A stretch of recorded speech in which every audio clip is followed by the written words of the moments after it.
de détails sur notre site internet.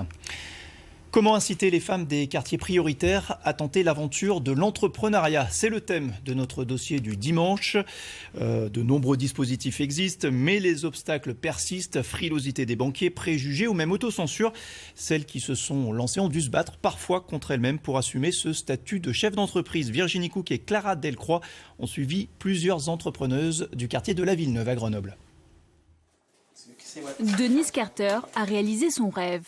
Dans son atelier de confection textile, elle donne vie à des vêtements imaginés par de jeunes créateurs de mode.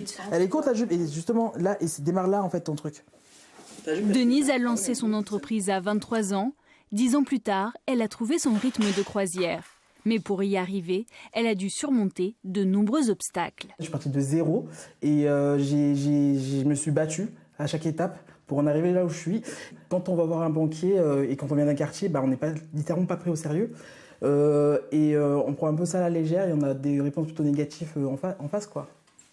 Des dispositifs existent pour aider les habitants des quartiers populaires à concrétiser leurs projets d'entreprise.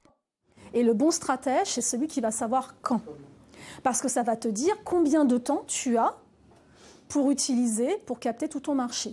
Ça fait un moment que je pense à une dizaine d'années que je pense à l'entrepreneuriat. Et j'ai jamais eu le courage de me lancer.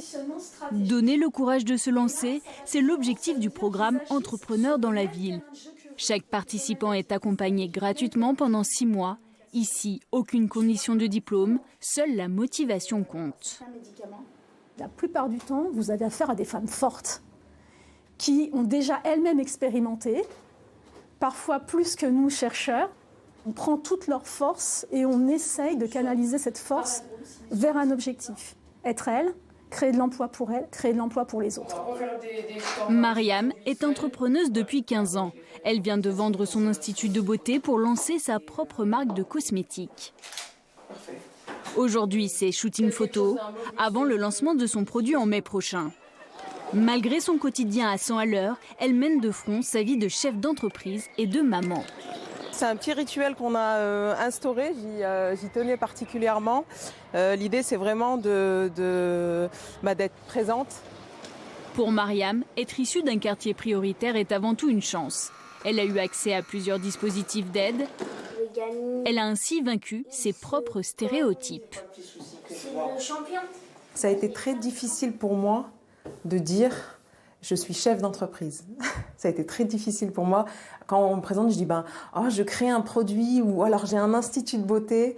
Mais vraiment la posture de bonjour, je suis chef d'entreprise, ça a mis du temps. Aujourd'hui, non, j'ai aucun mal à dire je suis chef d'entreprise ou je crée une start-up. Et ça, c'est top. Selon un récent rapport du Sénat, malgré toutes les aides et les incitations, dans les quartiers prioritaires, seul un tiers des entrepreneurs sont des femmes, contre la moitié à l'échelle nationale.